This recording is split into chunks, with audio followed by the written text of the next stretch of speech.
All of his co-workers were gone. What could it mean? Stanley decided to go to the meeting room. Perhaps he had simply missed a memo.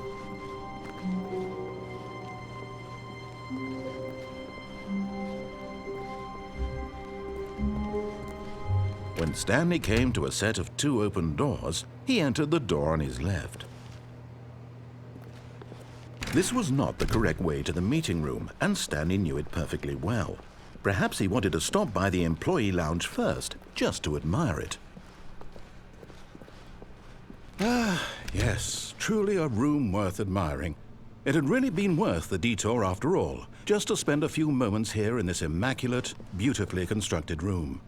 Stanley simply stood here, drinking it all in. But eager to get back to business, Stanley took the first open door on his left.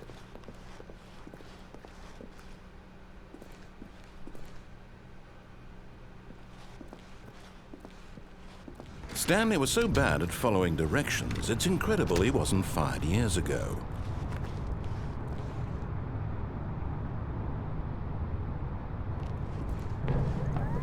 Look, Stanley, I think perhaps we've gotten off on the wrong foot here.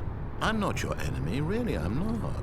I realize that investing your trust in someone else can be difficult, but the fact is that the story has been about nothing but you all this time. There's someone you've been neglecting, Stanley. Someone you've forgotten about. Please, stop trying to make every decision by yourself. Now, I'm not asking for me, I'm asking for her. This is it, Stanley. Your chance to redeem yourself, to put your work aside, to let her back into your life. She's been waiting.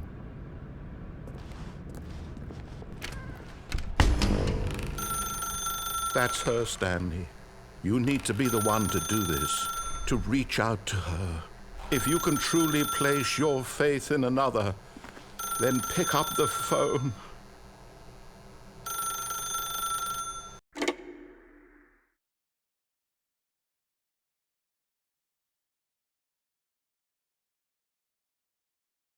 Oh, Stanley, is that you? Hold on, sweetie. Sorry to keep you waiting. I'm just pulling the bread out of the oven. All right. Okay, there we go. All right, now, I want you to come in and tell me all about your day. Gotcha. Oh, come on. Did you actually think you had a loving wife who'd want to commit their life to you? I'm trying to make a point here, Stanley. I'm trying to get you to see something. Come inside. Let me show you what's really going on here. This is a very sad story about the death of a man named Stanley.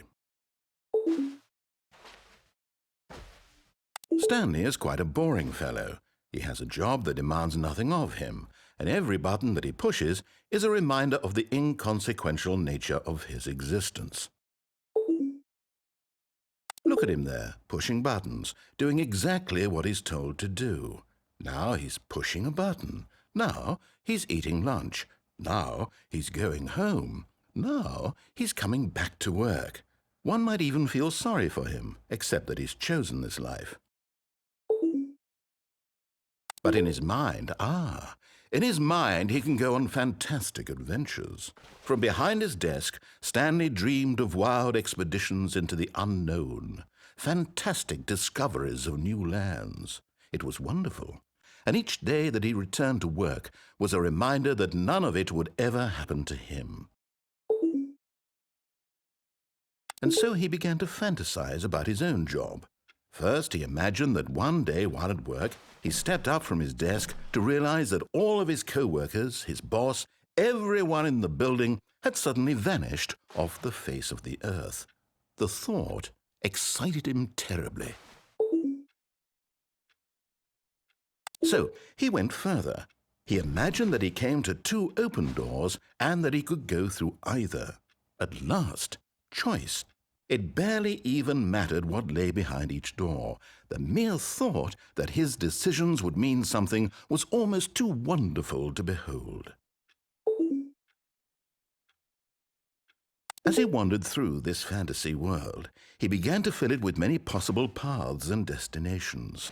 Down one path lay an enormous round room with monitors and mind controls. And down another was a yellow line that weaved in many directions. And down another was a game with a baby.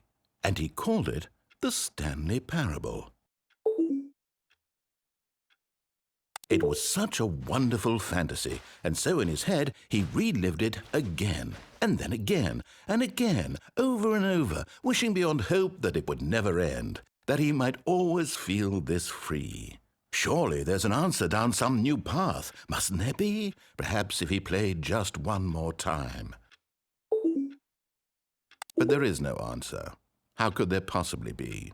In reality, all he's doing is pushing the same buttons he always has. Nothing has changed. The longer he spends here, the more invested he gets, the more he forgets which life is the real one. And I'm trying to tell him this, that in this world he can never be anything but an observer, that as long as he remains here, he's slowly killing himself. But he won't listen to me. He won't stop. Here, watch this. Stanley, the next time the screen asks you to push a button, do not do it.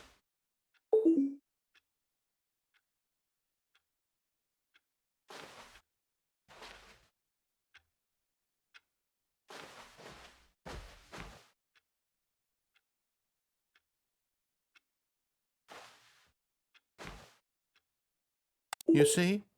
Can he just not hear me? How can I tell him in a way that he'll understand that every second he remains here, he's electing to kill himself? How can I get him to see what I see? How can I make him look at himself? I suppose I can't, not in the way I want him to. But I don't make the rules. I simply play to my intended purpose, the same as Stanley. We're not so different, I suppose. I'll try once more to convey all this to him. I'm compelled to. I must. Perhaps, well, maybe this time he'll see. Maybe this time. And I tried again, and Stanley pushed a button. And I tried again, and Stanley pushed a button. And I